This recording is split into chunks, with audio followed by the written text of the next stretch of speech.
ودين الحق ليظهره على الدين كله ولو كره المشركون. أشهد أن لا إله إلا الله وأشهد أن محمدا رسول الله. اللهم صل على نبينا محمد وعلى آله وأصحابه أجمعين.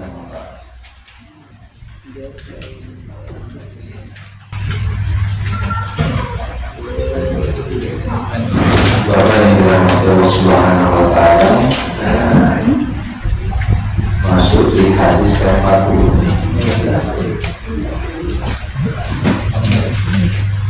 Hadis ke-40, 3 hadis terakhir sebelum selesai.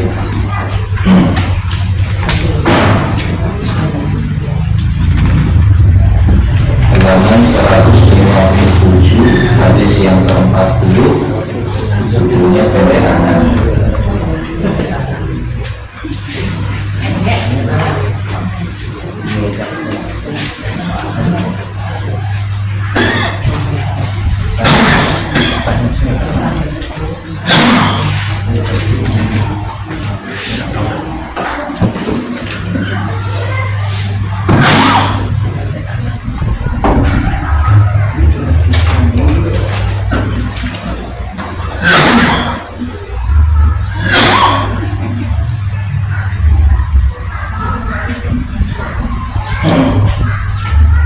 Hadis ke-40, halaman 157.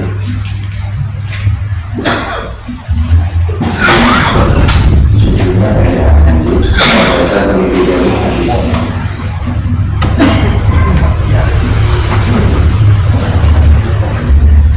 Sudah ketemu ya? Ani bani Umar radhiyallahu anhu qala akhalla Rasulullah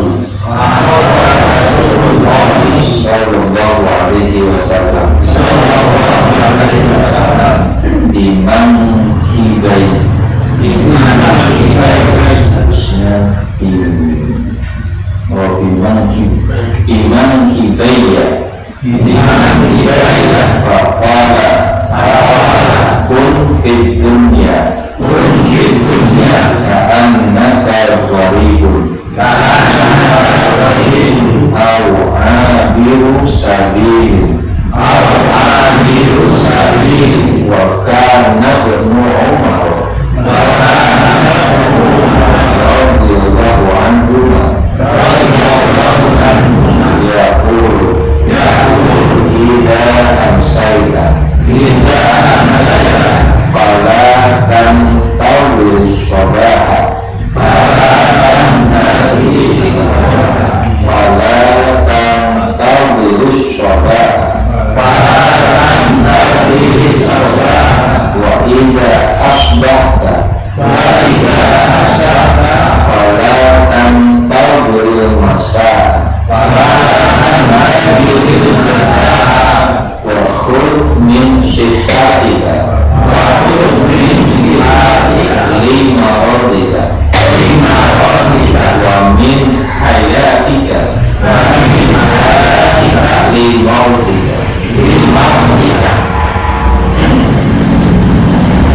Sebenarnya Ani bani Umar dari Ibnu Umar radhiyallahu anhu, dari putranya Umar, yakni Abdullah bin Umar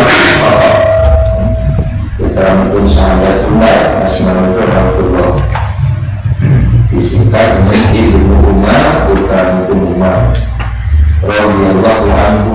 Semoga Allah ridha kepada keduanya. Di putrane, di bapaknya, dua-duanya adalah sahabat Nabi, maka didoakan mendapatkan ridha Allah. Qala Ibnu Umar berkata, akhadha memegang Rasulullah memegang. Itulah bahasa Arab itu yang lebih umum, lebih sering susunan kalimatnya adalah kata kerja dulu baru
jadilah engkau satu orang, yaitu maksudnya Umar yang saat itu diberi nasihat oleh Nabi, ya. Jadilah engkau wahai Umar di dunia karena seolah-olah engkau gharibun asing, orang asing, atau abiru sabilin, atau orang yang melakukan perjalanan, musafir. Abiru sabilin, orang yang tengah melakukan perjalanan. Jadilah engkau di dunia seolah-olah orang asing atau orang yang tengah melakukan perjalanan, ya, orang asing atau musafir. Nah, berhenti sampai di situ nasihat dari Nabi SAW. Kalimat bentuknya adalah perkataan Ibnu Umar. Wakana dan Umar, wakana dan adalah keadaan siapa Ibnu Umar Abdullah Umar. Ya kulu, dia berkata. Kalimat berikutnya adalah perkataan Ibnu Umar, bukan perkataan Nabi. Ibnu Umar kemudian berkata, "Ida apabila amsaita, engkau berada di waktu sore, fala maka janganlah tantadius sholat, jangan kamu tunggu sampai tibanya waktu subuh pagi." Kalau kamu berada di waktu sore, jangan tunggu hingga datang waktu pagi. Wa idza asbahta, dan jika engkau berada di waktu subuh, di waktu pagi, fala tantadiul masa, jangan tunggu sampai datangnya waktu sore. Wakhud, dan pergunakanlah, ya, wakhud, dan pergunakanlah min sihatika, dari kesehatanmu saat kamu sehat, lima robita, untuk sakitmu, wa min hayatika, dan dari hidupmu, limautika, untuk kematianmu. Baik, pembahasan di hadis pertama, Ibnu Umar radhiyallahu anhu mengatakan bahwa Rasulullah SAW memegang kedua pundaknya Umar dipegang oleh Nabi, baru Nabi berbicara. Nah, ini sudah merupakan petunjuk. Ketika Anda berbicara, ya, memberikan nasihat, memberi informasi atau memberikan arahan, maka sentuhan fisik itu punya pengaruh terhadap penerimaan isi atau konten nasihat. Karena dengan memegang itu secara fisik atau sentuhan, itu mempengaruhi kedekatan secara psikologis. Umar secara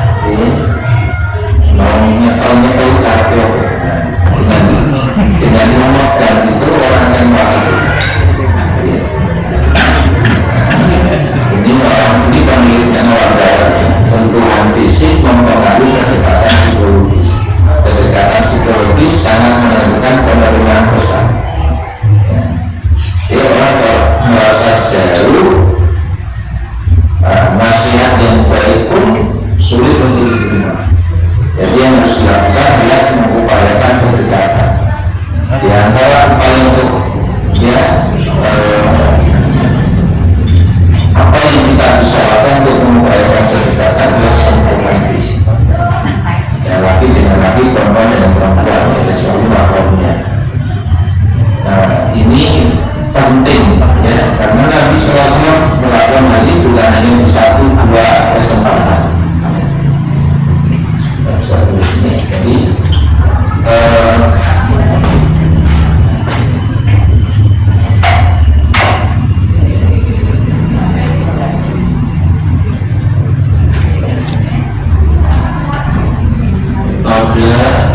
Jadi dalam menjadi nasihat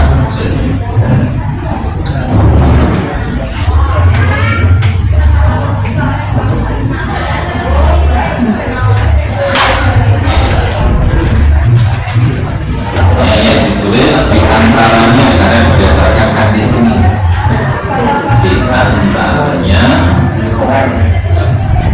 ialah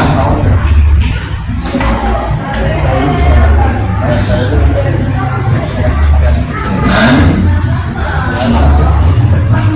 sembuhan fisik, nah,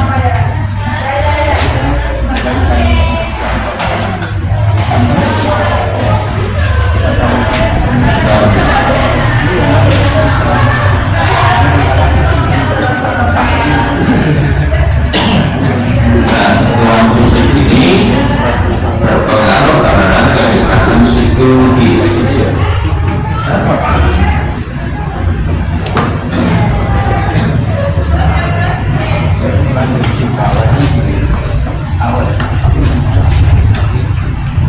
Kedekatan psikologis ini besar pengaruhnya terhadap penerimaan masyarakat.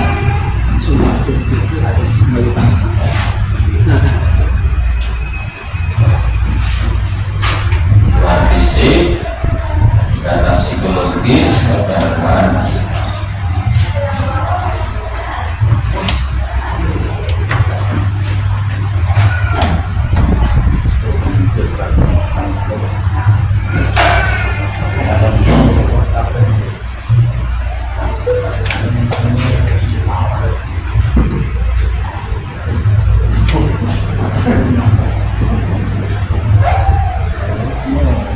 Kedua adalah apa namanya, sikap atau perilaku atau bimbingan dalam menjalani kehidupan dunia.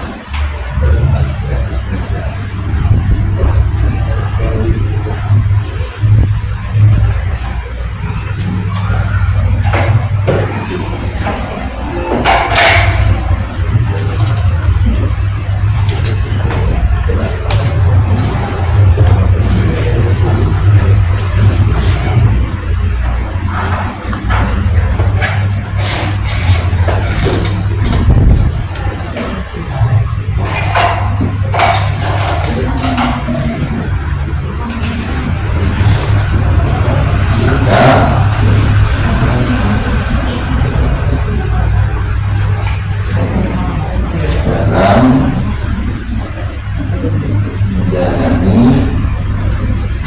kehidupan dunia.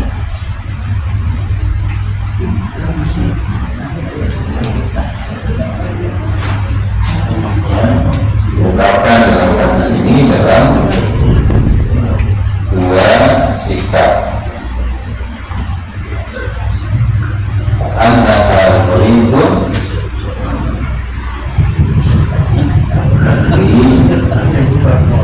orang asing, al-abiru sabirin, atau seperti musafir orang yang telah hilang.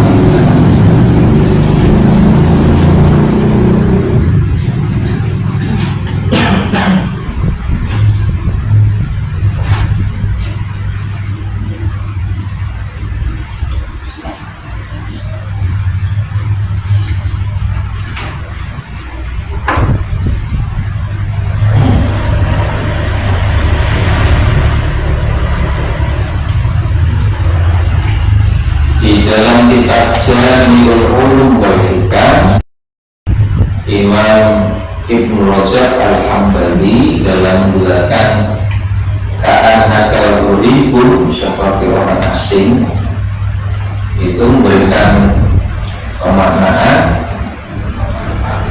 yakni agar saat kita hidup di dunia itu menyadari bahwa dunia ini bukan tempat tinggal kita yang sebenarnya. Kayaknya orang asing, dia harus sadar di dunia ini bukan tempat tinggal dia yang sebenarnya.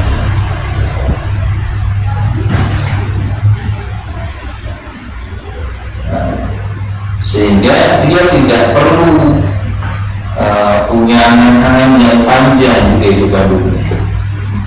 untuk tunggu di Israel. Tidak perlu berangan-angan panjang karena bukan tempat dia yang sebenarnya. Artinya apa? Dunia ini tempat yang pasti akan dia tinggalkan. Nah, bukan tempat tinggal sebenarnya. Dia harus sadar bahwa dunia ini sesuatu yang pasti akan dia tinggalkan. Nah, untuk menjelaskan makna ini, Ibnu Jarir kembali kemudian hadis Nabi yang bersabda, "Mali walid dunia." Apa urusanku dengan dunia? Innama mathali wa mathalud dunya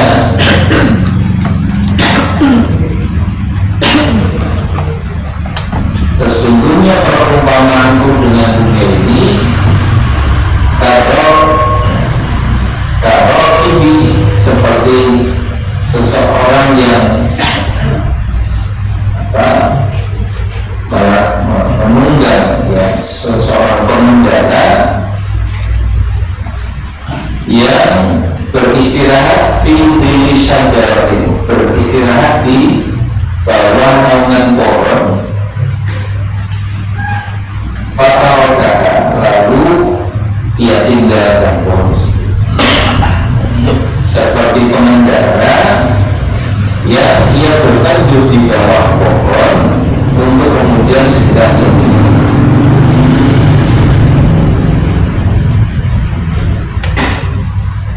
Pengendara ini sadar bahwa di bawah pohon itu memang dia mendapatkan keteduhan, kenyamanan.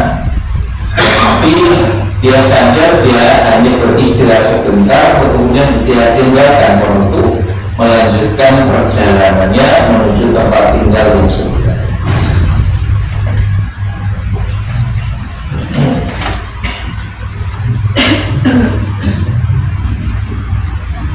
Di kitab Minhajul Qasidin ada kisah yang diungkapkan. Ada rombongan, ya saya pernah sampaikan juga kayak di Salim. Ada rombongan dalam perjalanan kehabisan bekal, lalu mengalami kelaparan, kehausan yang sangat,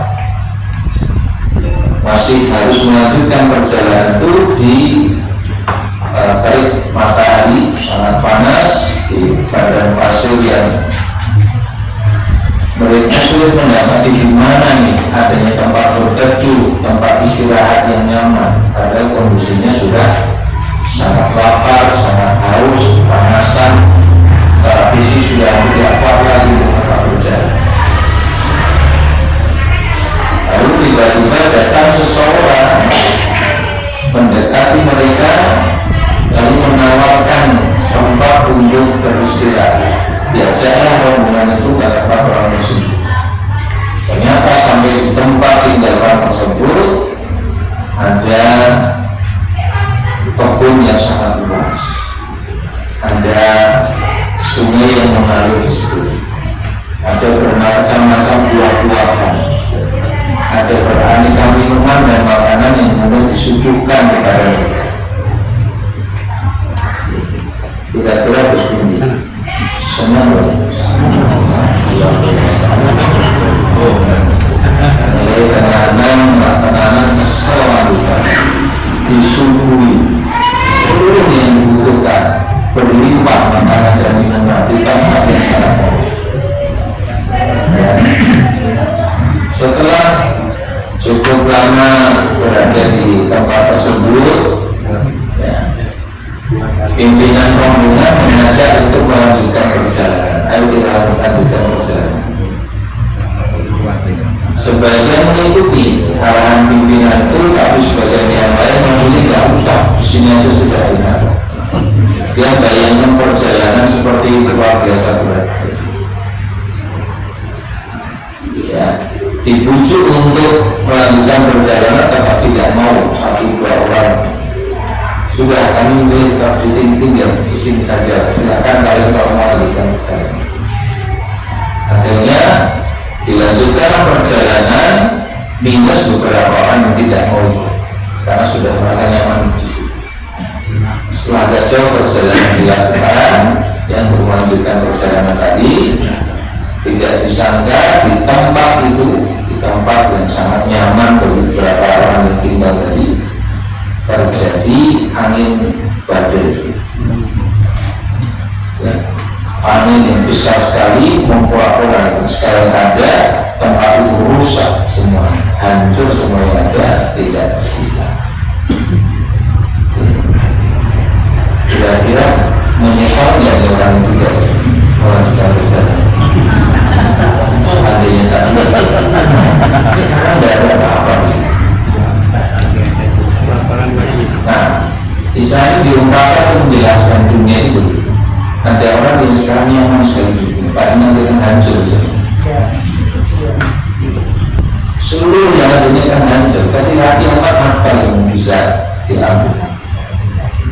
Padahal perjalanan harus melanjutkan.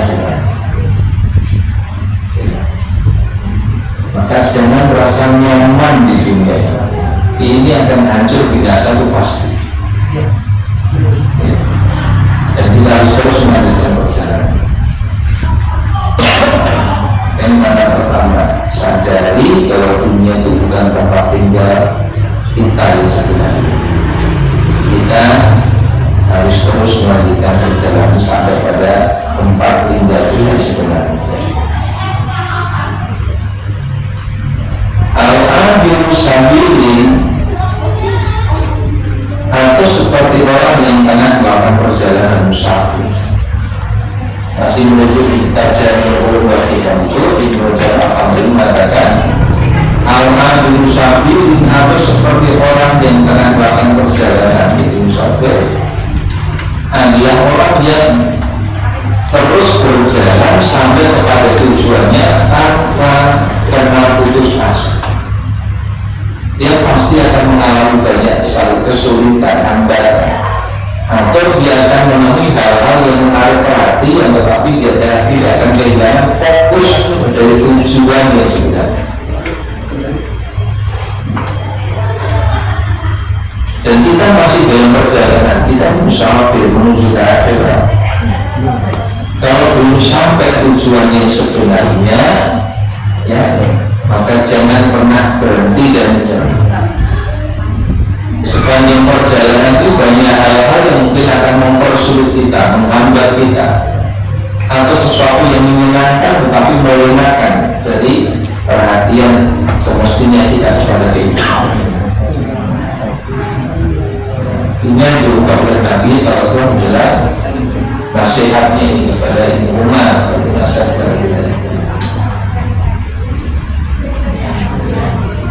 Nah, setelah mendapat nasihat demikian, Ibnu Umar mengatakan, apa yang dikatakan Ibnu Umar adalah apa yang dia tangkap dari nasihat yang dia terima dari Nabi.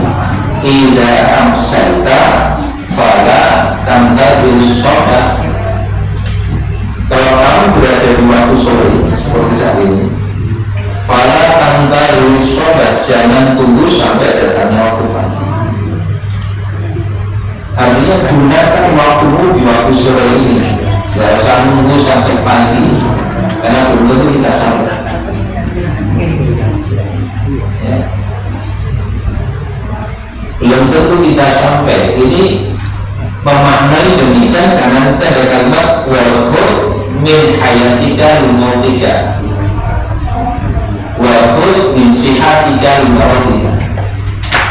Ada kondisi-kondisi yang buat kita lemah atau bahkan sudah kehilangan kemampuan. Kalau sekarang berada di waktu sore, nggak usah nunggu pagi, saat ini bisa melakukan apa kerja.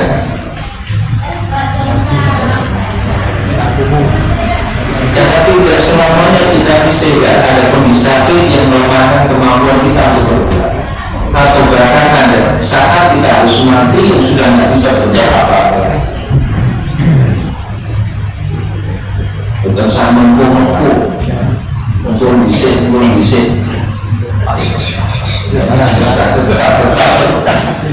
segera kerja.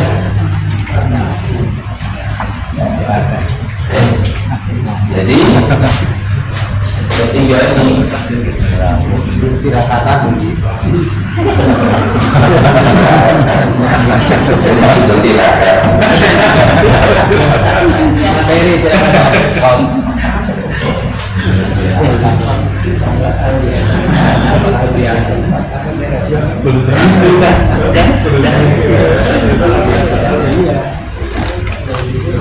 kalau dasarnya itu al-hirsu al-waqti. Hirsu itu ambisi yang sangat kuat untuk menggunakan waktu. Ini bahasanya al-hirsu al-waqti.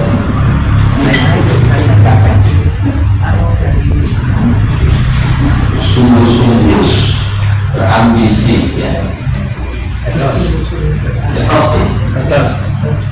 Bersungguh-sungguh berambisi dalam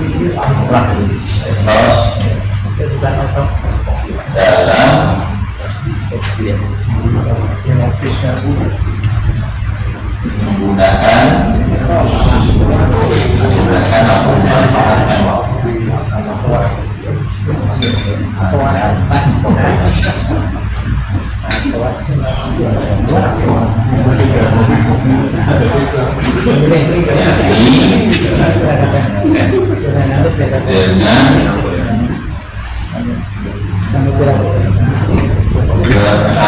beramal soleh, kebaikan di dalam waktu tersebut.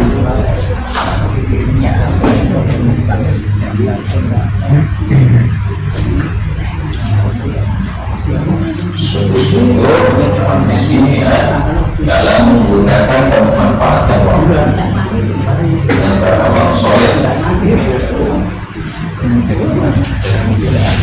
Kalau bahasa Arabnya al-hirsu alal waqti,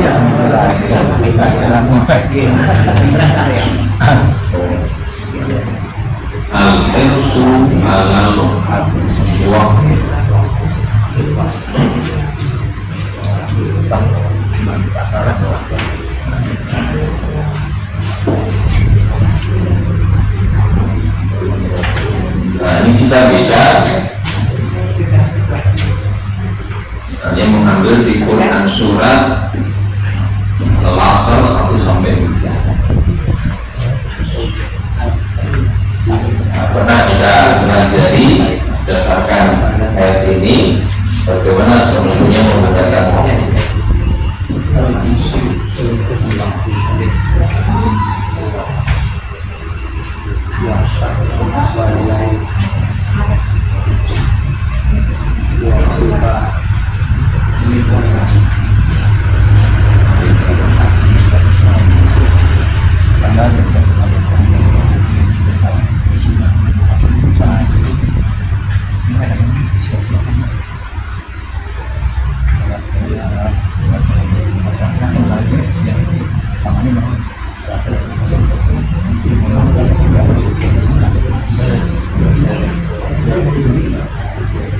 Ya, berdasarkan surat Al-Asr ayat 1-3 ini, bagaimana semestinya waktu digunakan. Satu, untuk ilmu, al-ilmu. Jangan sampai lewat waktu kecuali harus isi ilmu, ada tambahan ilmu. Kedua, al-amalu bihi. Silakan. Al-amalu bihi, beramal dengannya, beramal dengan ilmu yang sudah diketahui. Yang ketiga, ad-da'watu ilaihi, berdakwah. Dakwah tidak ceramah, tetapi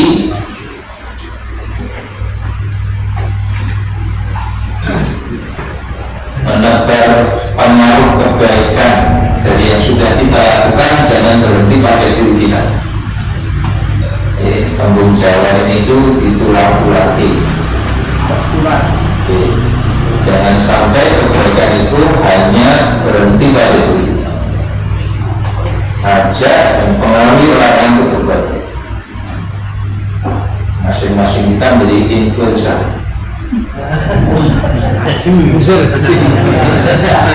Tanpa bayaran.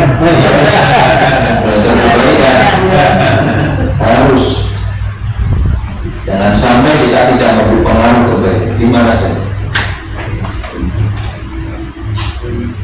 Dalam bahasa dakwah disebut dengan dakwah fardiyah, dakwah individu. Setiap individu muslim, setiap pribadi muslim berdaya. Biasanya kendalanya pada orang yang privasinya tinggi. Gimana itu? Tetap kita ajak dia ya. Gimana misalnya Ya dia kalau diajak cuma senyum-senyum. Ajak ngaji misalnya. Kalau di WA nggak pernah balas. ajakan itu tidak hanya dengan lisan, ya. Perbuatan baik kita sesungguhnya sudah mengandung ajakan. Perbuatan kita kepada seseorang sesungguhnya ajakan dia untuk melakukan kebaikan. Ya. Orang itu akan terajak dengan kebaikan yang terakhir. Dimana tidak ada konten tiang itu saya sama kalau tidak mampu tidak ada banget kebutuhan dengan mampu ketika ini makanya tidak pernah minta. Sesungguhnya dia tengah mengajak dan kita mulai memperhatikan, mulai mengikuti yang dimau. Namanya KPU HP-nya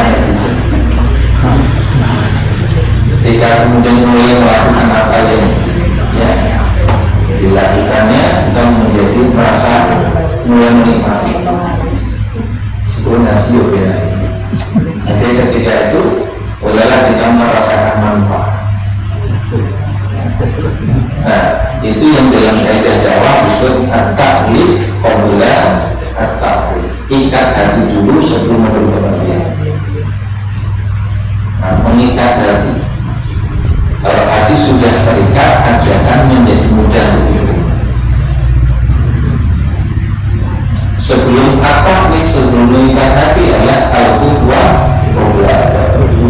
sampai keteladanan sebelum ajakan. Kalau kita menjadi pribadi yang diteladani, yang kita lakukan adalah contoh-contoh yang baik, sesungguhnya kita menjadi pribadi yang menginspirasi. Inspirasi itulah yang membuat orang lain terajak untuk melakukan hal yang sama.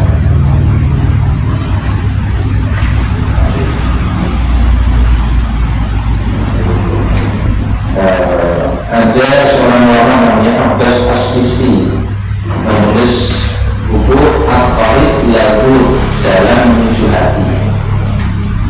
Dia mengawali bukunya itu dengan pertanyaan, kalau di satu kota, di kota itu ada rumah, ada gedung, ada hotel, ada pabrik, ada kantor. Di malam hari semuanya menyalakan lampu listrik gitu.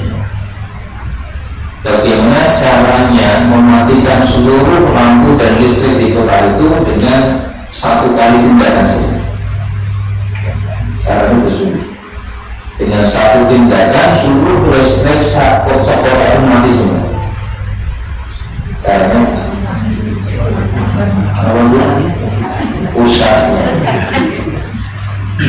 pusat listrik di kota itu dipencet, ceklek, mati lagi. Terus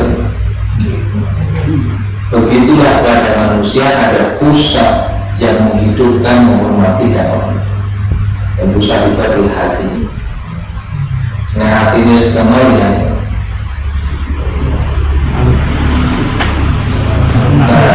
maka setiap dai, setiap muslim dai dan setiap dai harus memperhatikan bagaimana jalan untuk sampai kepada hati manusia.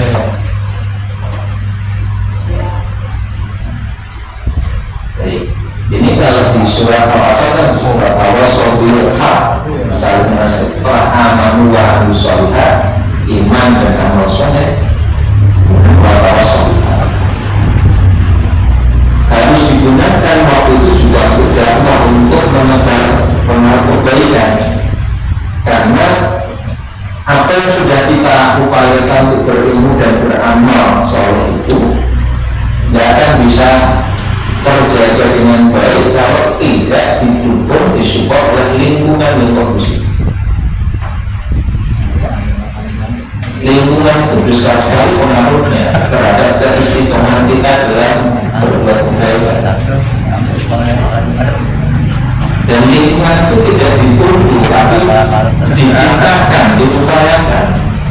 Dan mengupayakan lingkungan yang kondusif, tidak ada jalannya kecuali dakwah tawassul.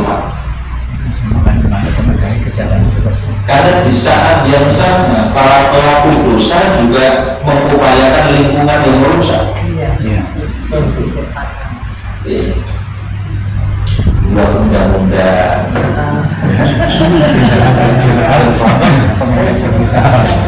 peraturan juga dimasukkan orang-orangnya, juga lingkungan yang kondusif dengan apa yang mereka inginkan. Kita ingin hidup yang benar, baik, islami, ya lingkungan harus berupaya.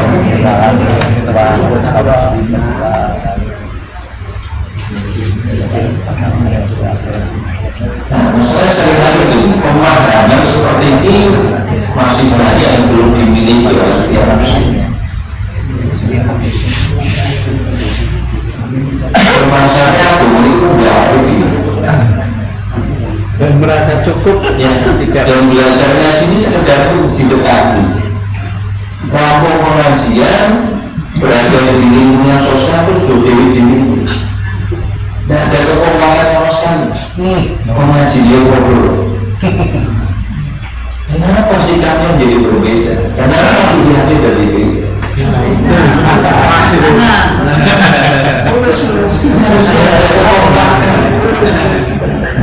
Kita ingin agar berislam itu bisa diterapkan betul, butuh support system, sistem yang memaksa kita untuk tetap bisa hidup.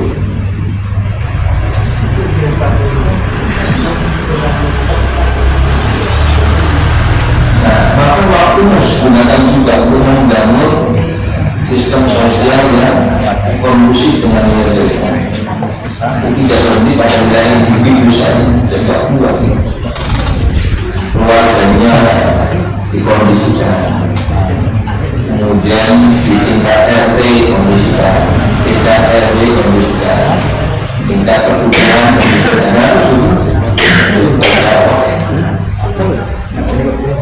ya sampai tingkat nasional harus, sampai tingkat global harus begitu.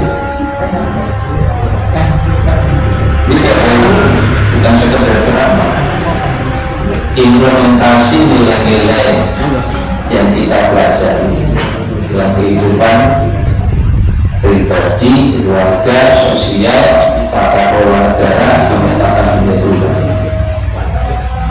Hatta la takuna fitnah wa yakuna dinu kulluhu lillah, sampai tidak ada fitnah, yaitu menghambang pada selain Allah dan agama ketaatan semata-mata kepada Allah. Artinya tauhid ini menjadi sistem dalam menata kehidupan manusia. Arahnya satu di sini. Nah, memang ini yang tidak disukai oleh setan dan kelompoknya. Ketika manusia totalitas bertauhid dan menjadikan tauhid itu sistem hidup. Problemnya ini sepanjang sejarah. 7 pemuda kafir harus keluar dari negerinya karena apa? Karena tauhid. Penguasa dan rakyatnya tidak berpihak kepada ketauhidan sampai terpaksa 7 pemuda ini lari menyelamatkan agama mereka. Nabi dan para sahabat harus keluar dari Mekah karena apa? Karena tauhid. Tidak ada kesalahan apa-apa. Nabi dan sahabat tidak pernah nyuri, Nabi sahabat tidak pernah korupsi ya. Bahkan Nabi tidak pernah berbohong. Terus kok harus keluar dari Mekah, harus dimusuhi, harus disiksa. Sampai Rasulullah dan nyawa banyak sama. Kenapa? Hanya karena tauhid. Kita kan tidak mendapati kesalahan yang lain kecuali yang memegang teguh tauhid. Ini sepanjang sejarah kan sama. Kita nggak punya kepentingan apapun di negeri ini kecuali agar prinsip tauhid ini dijalankan. Dan sesungguhnya negara ini berdasarkan tauhid.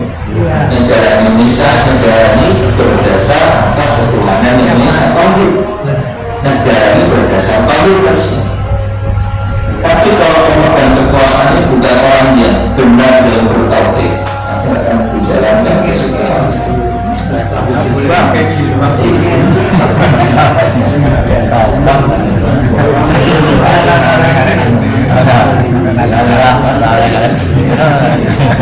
Dan itu yang gambar kemudian as-sabru adalah hadapi bersandar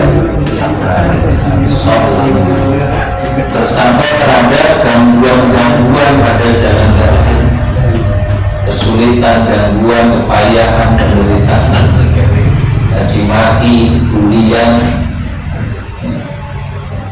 sampai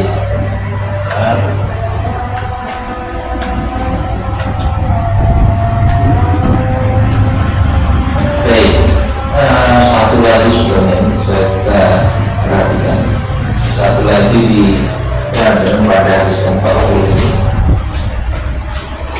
perhatikan pada khudh min sihatika limautika wa khudh min hayatika limautika.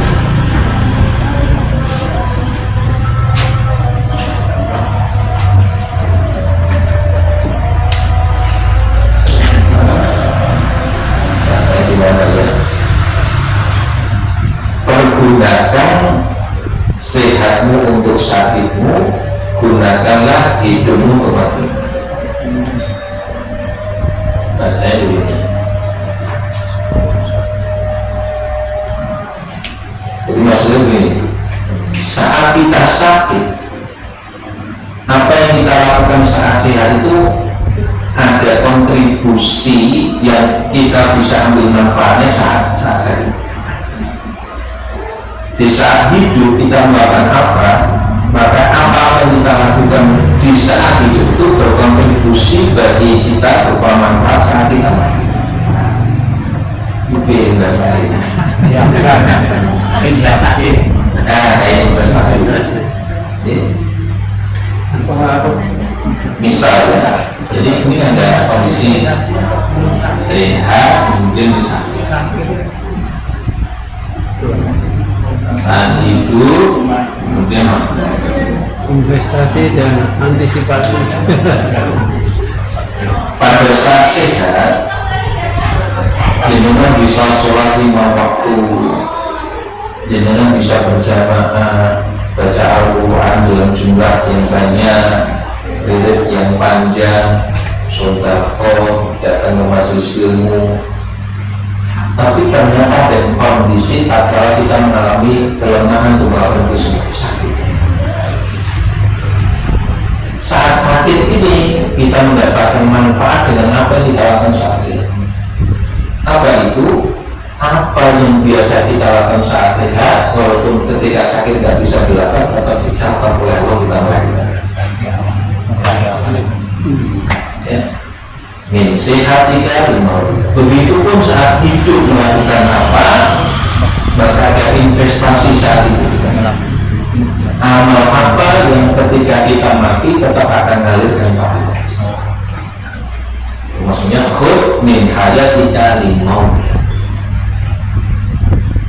Maka pergunakan waktu.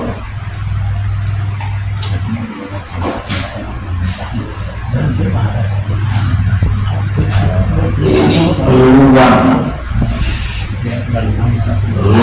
emas untuk ya banyak-banyak beramal kembali.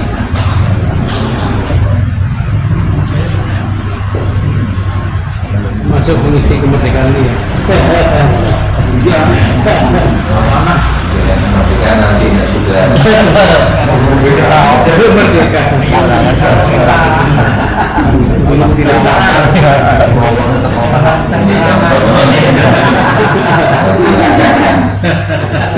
Quran surat 16 Quran surat At-Taubah 105.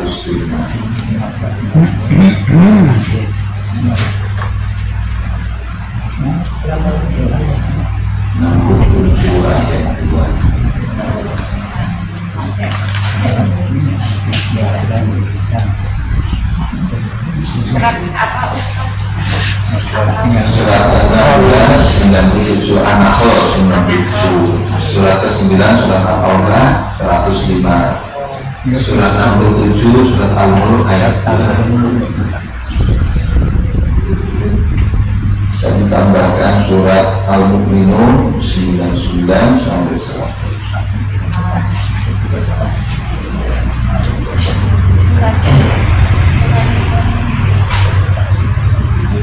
Jadi mumpung sehat, mumpung masih hidup, itu peluang, Mas.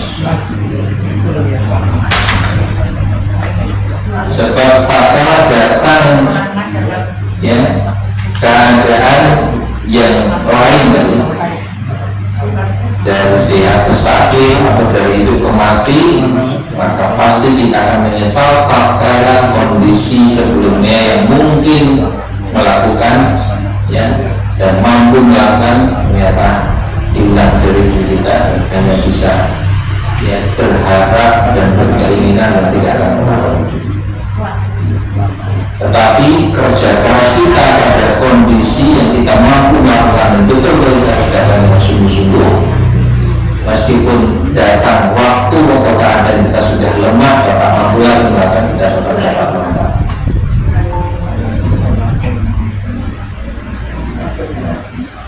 Pegawai itu oleh pensiunan, karena ada kerja yang sudah dilakukan ketika sudah purna tugas terdapat yang transfer pensiunnya. Itu akan kita alami ketika di masa menunggu, yaitu di barzah. Kehidupan dunia sudah kita lewati, masuklah di alam barzah, itu masa tunggu. Dalam masa tunggu itu masih mungkin kita dapat tambahan pahala dan pengurangan dosa jika saat hidupnya punya amal yang menjadikan kita memiliki dosa. Kalau tidak, sudah menyesal dan tidak berguna lagi.